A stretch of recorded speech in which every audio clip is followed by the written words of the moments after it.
Hey guys, welcome to the video. So today's the first day out with the HPI Vorza Truggy, and I've got my Draco upgrades installed. You can see I have the front and rear shock towers. I have the motor mount and diff mount installed with the front and rear center braces. So I'm not too worried about the shock towers. I think they will perform pretty well. I've got them in the close to stock position at the top and of course the bottom, but I am mainly focusing on the motor mount itself. So I have absolutely no Loctite on these screws whatsoever, so I want to see if the screws will come undone, especially these two holding the motor in place and keeping the mesh consistent. So I want to make sure that it doesn't move.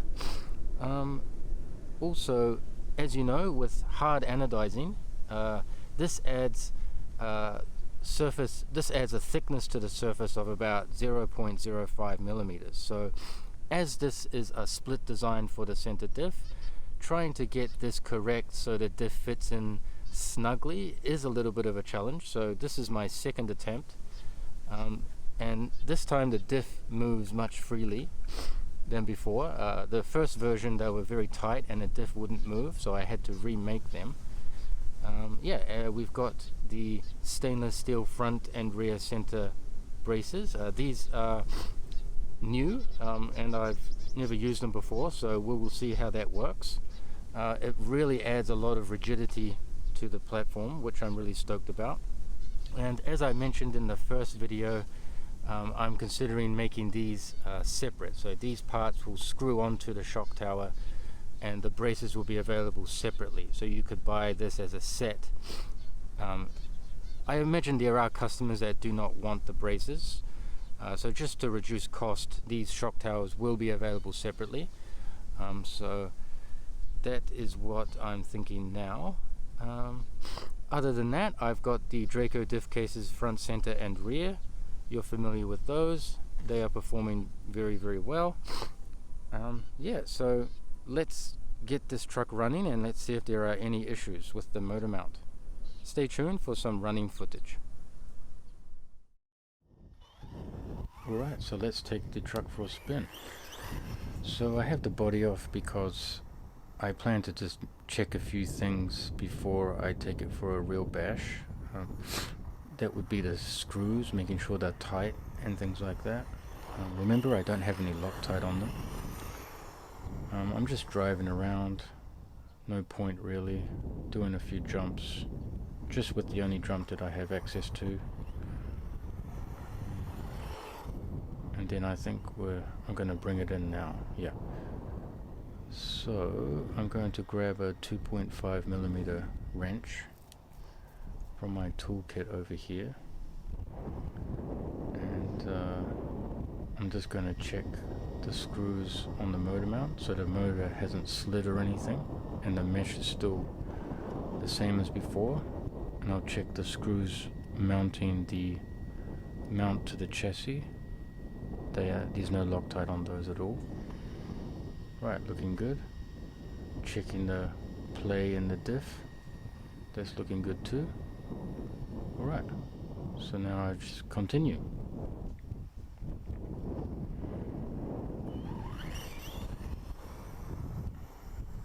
Alright, so I drove around like this for a few more minutes and then I put the body on and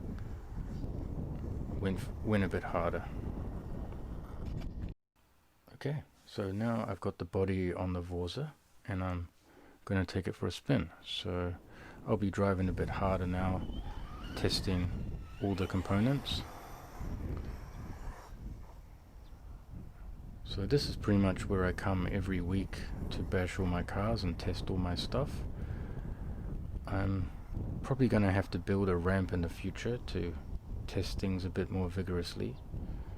But yeah, as you can see, there's only this one jump here. Ooh, that was close. The grass is quite long, so I won't be doing this for too long. And as you can see, there's still quite a lot of water around. Here in Japan, it's actually rainy season, so it's been raining for about 10 days straight. and it finally cleared up on Tuesday, so Wednesday, Thursday, and now Friday with sun. So yeah, I've got to be careful not to get it to hit that. Yeah, lots of jumps, going full speed. I'm running on 6S, by the way, and I've got a 2200 kV HPI motor in there. I will be changing out to a castle eventually, but I just have to resolder the wires so they can be routed to the ESC correctly. Yeah, I've got the stock tires on. You can see there's not much traction, especially with steering. And I think at this stage I have them in the stock position. The shocks in the stock position at the top of the shocks. Right, going around. Okay, so now I'm bringing it in just to check the temperature, because it is 34 degrees Celsius today and high humidity, so I always check motors and engines. It's a little hard to get in there. I got a fan on there as well.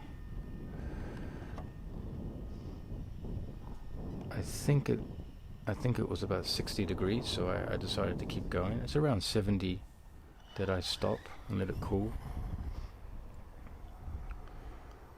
Right, keep doing the jumps.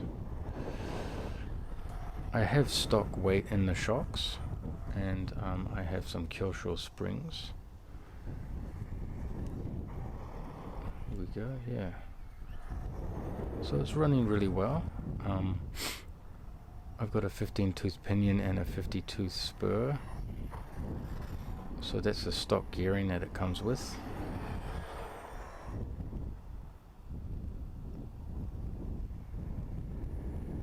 Yeah, oh, nice jump.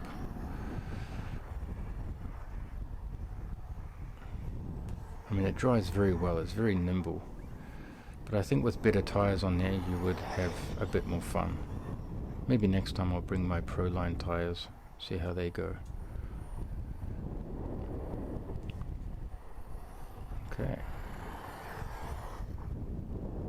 Keep on going like this, just to see how things go. No issues at all, running pretty well.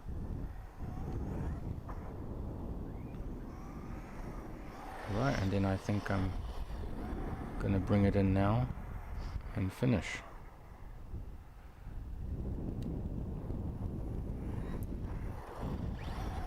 Here we go, all done. Oh, one more, I guess. Okay, there we go. Get in the shade, it's really hot.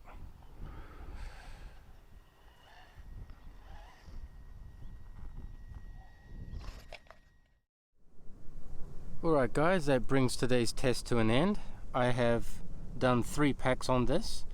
The shock towers have done well, the braces have done well, also the motor mount has done well, but I have seen some excessive wear on the spur gear during this run, and also the sound has gotten worse. Usually that's quite loud metal gears, but today it's louder than usual, and then I noticed on the teeth they have worn out quite a bit, so I'm not sure what's going on there. The mesh wasn't tight, so I don't think it was that. There was some damage to the spur gear from when I first ran this vehicle with the stock motor mount. I found that the bearing on my motor, my previous motor, had gone bad, and the shaft was moving around, so yeah, the gear mesh was constantly changing, which caused some wear. But yeah, I think the wear is continuing to be a problem. I might have to get a new spur gear. But yeah, I'm very happy with how everything went.